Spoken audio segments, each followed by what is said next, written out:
I remember in London, he had got his tongue stuck in the freezer. I and my siblings tried to get him out by trying to see if we could by pulling him from the bottom part of the freezer, but we were not successful. He pulled himself out forcefully. There was a lot of blood on that freezer ice. No adult family members suspected what was going on. After that, he had a lisp when he spoke, and he wasn't able to say the number 3 clearly for a very long time. He would pronounce the word tree. Going back to see my son Legos, I remember not telling Dad what I needed. I remember my favorite pair of shoes as a 5-year-old and how busted it was. It was a closed-toe shoe, wine in color, and I enjoyed wearing it. I would wear it everywhere I went. I remember waking up one day and not seeing that shoes. I remember my underwear looked like a rag. We had the basic necessities. Dad wasn't too big into flashy lifestyle. He was too busy supporting his relatives, and he was always hospitable to family and relatives. I remember when we lived in Okoko, meeting Dad's sisters and his brothers. Half-sisters and brothers were all called sisters and brothers. However, I don't remember meeting my mom's family. I take that back. I met his sister Florence in the late 1980s, 1990s, early 1990s. Fast forward to the future. It's the year 1999, and she called to ask my mom for money. At the time, my mom couldn't help her. I was working at McDonald's, so I gave my mom $100 to send to my Aunt Florence.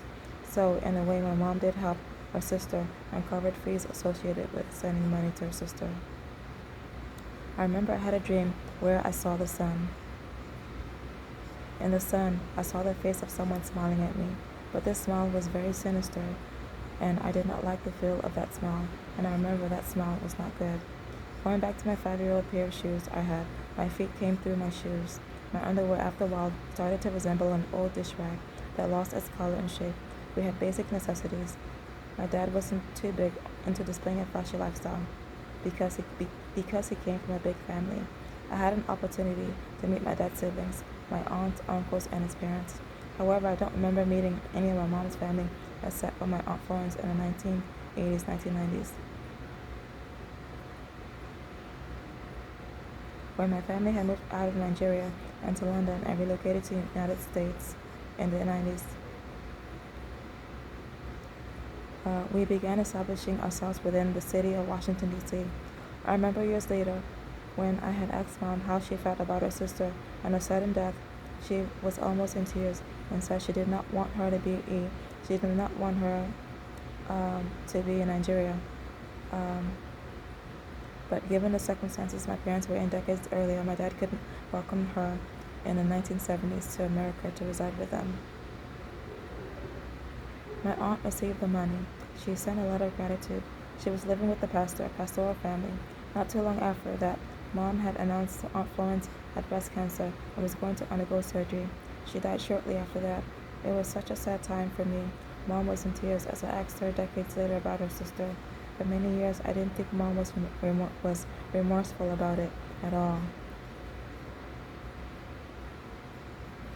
Her family was comprised of 2 brothers and a sister. They lived with their parents. I remember one of her brothers was in the furniture business because I remember looking back through old pictures of him at his job, and I remember sofas. Who are you named after? I was named after Auntie Udako, whom I had the pleasure of meeting when I went to my grandfather's village during my dad's work term in Nigeria during 1988 to 1991.